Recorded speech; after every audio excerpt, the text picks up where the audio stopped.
So, you want to build a startup? Well, forget the perfect business plan. What you really need is a whole new way of thinking. Today, we're diving into the core principles from the essays of Y Combinator founder Paul Graham to build a mental playbook for anyone who wants to create something new. And it all starts by tearing down the one thing everyone thinks you need first. All right off the bat, let's just blow up the biggest myth there is, the big idea. Just let this quote sink in for a second.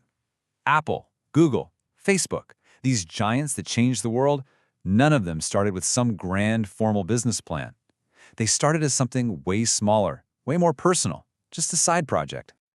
Okay, so if it's not about some brilliant, lightning bolt idea, where in the world do you even begin? Well, it does start with a spark, but probably not the kind you're thinking of. You see, this first stage isn't about going out and hunting for an idea. It's about turning your own mind into a place where great ideas just find you. And this right here, this is one of the most counterintuitive but absolutely crucial points you'll ever hear.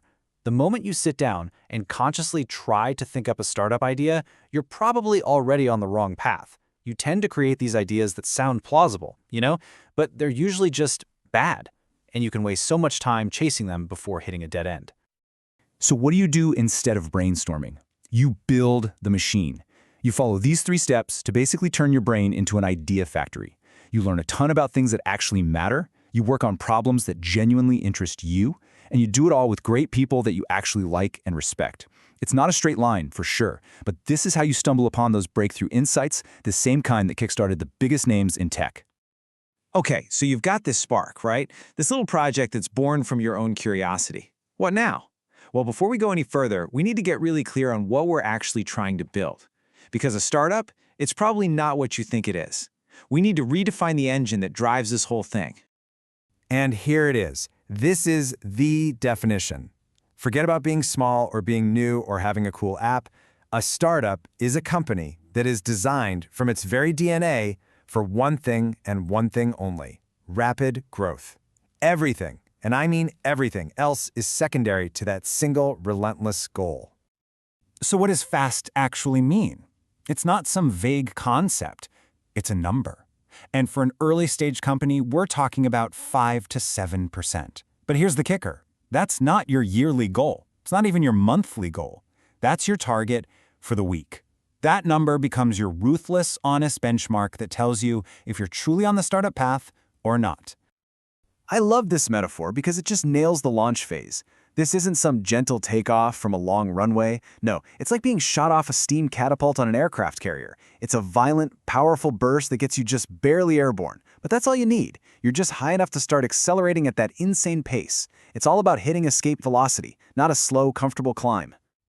So how does a tiny little startup even stand a chance against the giants of the world? It's all about the run-upstairs principle. Just picture this. You're the little guy, and a big bully is chasing you. You get to a staircase. What do? You run up. Yeah, it's harder for you, but it's way harder for the big, bulky guy. And that's how startups win. You deliberately pick the hard problems, the difficult terrain where being small and nimble is actually a huge advantage. All right, let's recap. You're launched. Your target is insane growth. You're running upstairs and tackling the hard stuff. But now you're faced with a million different things you could be doing. So how do you decide what you should be doing? You need a compass. A single, simple guide that never, ever lets you down. And this is it. This is the mantra, your true north for every single decision you make. This simple phrase cuts through all the noise, all the debates about features or business models or strategy. At the end of the day, the only question that matters is, are you making something that people truly, deeply want? Because if the answer is no, then honestly, nothing else matters. I mean, just look at the Airbnb story. It's the perfect case study. For a whole year, they had zero growth. They were so broke, they literally had a binder full of maxed out credit cards just to fund the company. Investors, they hated it. One guy actually walked out of the middle of their pitch meeting. All the old guys, the so-called experts, they just didn't get it. By every conventional metric, they were a complete and total failure. So why on earth didn't they quit? It really comes down to this one idea, their belief, their conviction. It wasn't coming from VCs or industry experts, no. It came from their own direct experience as the very first hosts. They saw that the handful of users they had, well, they didn't just like the product, they loved it. They had seen a glimpse into the future, and that direct signal from users was way more powerful than all the rejection in the world. And that brings us to the final piece of the playbook, and honestly, it might be the most important one of all. You've got the spark, you've got the engine of growth, and you've got the compass. But what's the fuel for this crazy journey? Well, it all comes down to what's going on inside your own head, the psychology of just surviving. Look, let's just be brutally honest here. The startup journey is not glamorous. It is unbelievably hard. And knowing that going in is so critical. Because when you hit those moments where everything just feels terrible, you won't think, oh no, I'm failing. You'll know, okay, this is it. This is just what it feels like. And that leads to this really important distinction. People think building a startup is like drowning. It's not. Drowning is this constant, suffocating pressure with no way up. A startup, it's a roller coaster. Yeah, it has absolutely terrifying drops, but it also has exhilarating highs.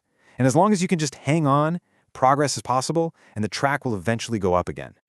You know, this gets to the heart of why most startups really fail. It's almost never because they run out of money. That's just a symptom.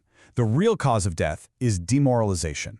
A company doesn't die when the last server gets unplugged. It dies the moment the founders lose focus and give in to the incredible moral weight of the task. The ultimate battle is always internal. And that brings us to the ultimate secret weapon in the startup world. In a field where most companies die from self-inflicted wounds, simply not quitting becomes a superpower. Sheer, relentless persistence can carry you through obstacles that seem completely, totally insurmountable. So there it is, the playbook. But you see, it's not really a set of instructions, it's a mindset. It's a journey that starts by letting ideas find you. Then you define your entire company by its growth. You navigate every single decision with the compass of making something people want, and you fuel the whole thing with the will to survive. And that leaves us with this final, powerful question. Look, following this playbook isn't easy, but it opens the door to creating something truly great. And if all these amazing discoveries are just sitting out there, waiting to be made, why couldn't you be the one to find them?